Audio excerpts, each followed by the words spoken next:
Warahmatullahi wabarakatuh. Perkenalkan, saya Jannatul Naim dengan NIM 4401419056. Pada kesempatan kali ini, saya berkesempatan untuk menginisiasi, memaparkan yaitu bab peran IT dalam pembelajaran biologi. Di sini saya mengambil blended learning. Nah, di sini kita akan belajar bersama tentang apa itu blended learning, bagaimana penerapannya, dan lain sebagainya. Daerah 21 ini adalah tuntutan untuk mempersiapkan peserta didik dengan berbagai keterampilan dan kecakapan seperti berpikir kreatif, inovatif, kritis, pemecahan masalah, komunikasi, kolaborasi, isi literasi, dan kepemimpinan. Kemampuan berpikir kritis ini dan keterampilan menggunakan IT merupakan salah satu modal dasar yang harus dimiliki oleh peserta didik untuk menghadapi persaingan di era globalisasi. Perkembangan teknologi informasi yang sangat pesat ini telah mengubah persepsi dan cara pola hidup manusia. Manusia itu semakin tergantung pada piranti komunikasi atau alat-alat komunikasi seperti laptop, terus handphone, dan lain sebagainya dalam kesehariannya. Oleh karena itu, alat-alat komunikasi tersebut harus dimanfaatkan untuk peningkatan kualitas pembelajaran.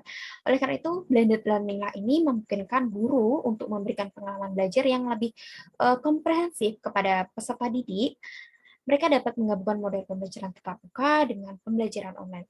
Lalu, apa sih blended learning itu? Ya, di sini kita akan membahas bersama tentang pengertiannya, kelebihan kekurangan, komponen dan karakteristik serta implementasinya. Yang pertama adalah definisi atau pengertian dari blended learning sendiri. Blended learning itu berasal dari dua kata ya, blended dan learning. Blend itu artinya sudah kita ketahui yaitu campuran, dan learning artinya belajar. Jadi blended learning ini menggabungkan pembelajaran tatap muka face to face di kelas dan pembelajaran daring online untuk meningkatkan pembelajaran mandiri secara efektif oleh peserta didik dan mengurangi jumlah waktu tatap muka di kelas. Tempat kita lihat di PPT ini, Discroll dan Graham menyatakan bahwa blended learning itu kombinasi karakteristik pembelajaran tradisional dan pembelajaran elektronik atau e-learning. Ini juga menurut Cahya dan teman-temannya, itu blended learning itu strategi pembelajaran yang mengintegrasikan antara pembelajaran tatap muka dengan pembelajaran berbasis web. Menurut Nasution, ini blended learning itu kegiatan belajar yang menggabungkan kegiatan belajar tatap muka dengan kegiatan belajar online dari aspek teori belajar, pendekatan, serta model pembelajaran untuk mencapai tujuan pembelajaran. Lalu apa sih blended learning sendiri itu apa gitu? Kesimpulannya itu apa? Ya dapat disimpulkan bahwa secara sederhana blended learning itu dikatakan komunikasi antara penggabungan dari berbagai aspek, yaitu pembelajaran berbasis web, video, streaming, audio, dan komunikasi dengan sistem pembelajaran yang tradisional, yang termasuk juga metode, teori belajar, dan dimensi pedagogi. Sudah tahu tentang pengertian blended learning. Yang kedua, kita akan belajar tentang kelebihan dan kekurangan blended learning. Apa kelebihan dan kekurangannya? Kelebihan blended learning secara umum itu interaksi antar peserta didik itu dengan pendidik itu dapat berbagi sumber belajar kapan saja dan di mana saja tanpa dibatasi oleh ruang dan waktu. Sedangkan kekurangannya kita lihat sendiri dan realitanya itu sulit diterapkan apabila sarana dan prasarana tidak mendukung atau tidak meratanya fasilitas yang dimiliki peserta didik.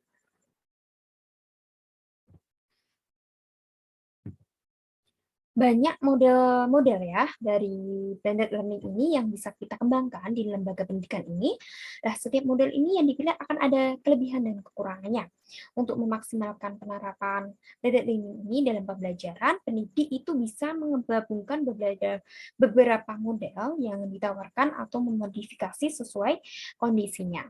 Dapat kita lihat ini ada model rotation flex ya, itu ada kelebihan dan kurangnya. Misal rotation ini kelebihannya menuntut kemandirian peserta didik untuk menyelesaikan PR-nya secara online. Sebenarnya kelemahannya menuntut semua peserta didik online setiap saat akan terkendala jika jaringan tidak tersedia dan terganggu dan lain sebagainya. Ada model flex, selanjutnya ada web course, web centric course ini.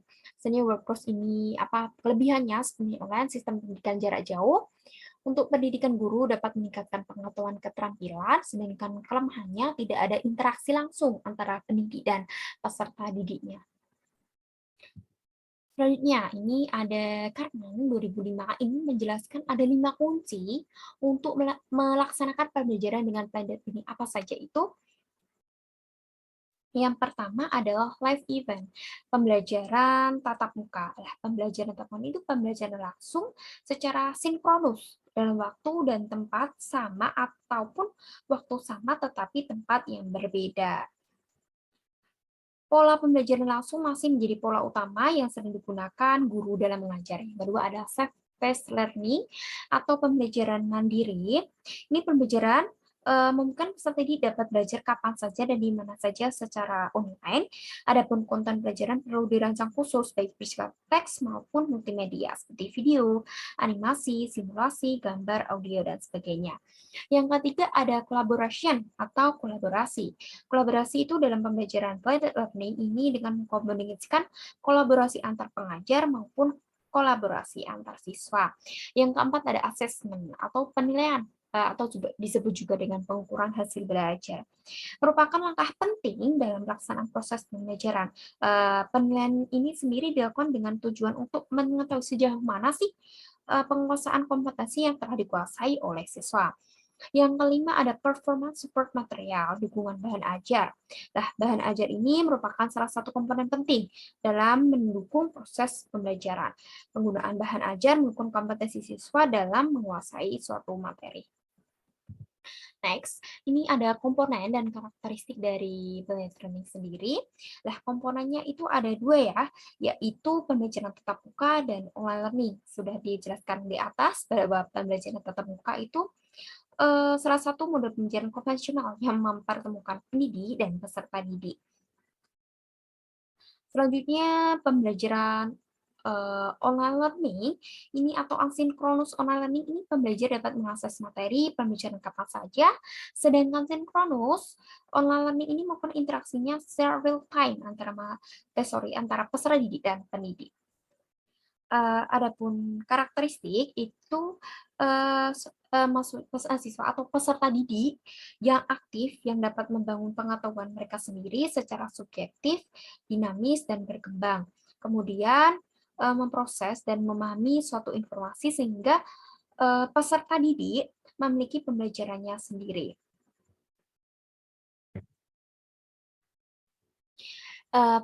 Selanjutnya adalah layanan untuk mengimplementasikan blended learning. Sebenarnya ada banyak, tetapi saya di sini hanya dua, yaitu blended learning dengan LMS dan Moodle Cloud. Yang pertama adalah blended learning dengan LMS.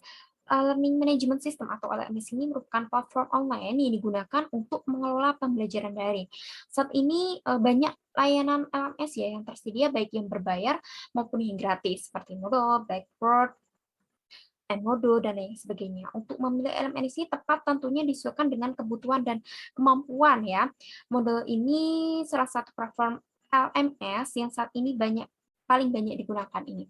Moodle Cloud ini merupakan salah satu aplikasi dari konsep dan mekanisme belajar mengajar yang memanfaatkan teknologi informasi yang dikenal dengan konsep pembelajaran elektronik atau e-learning. Nah, Moodle Cloud ini masing-masing menawarkan beberapa skema layanan, mulai dari penggunaan personal hingga penggunaan institusi. Masing-masing skema tentunya memiliki keterbatasan, baik dari aspek jumlah peserta kelas, kapasitas penyimpanan, dan beberapa fasilitas lainnya.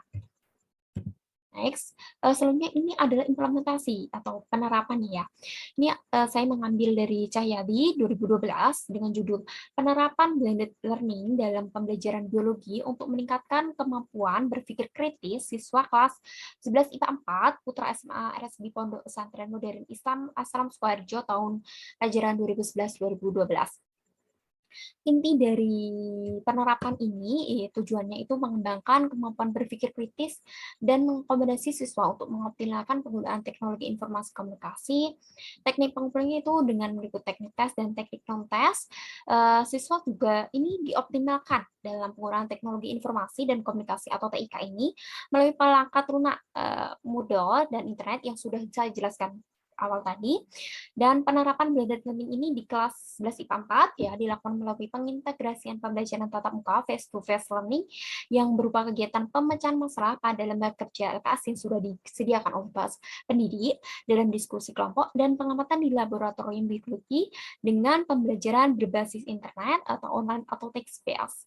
Asynchronous learning melalui penggunaan perangkat lunak model tadi sebagai sarana forum diskusi online serta penggunaan internet untuk mencari sumber informasi atau referensi pendukung argumennya.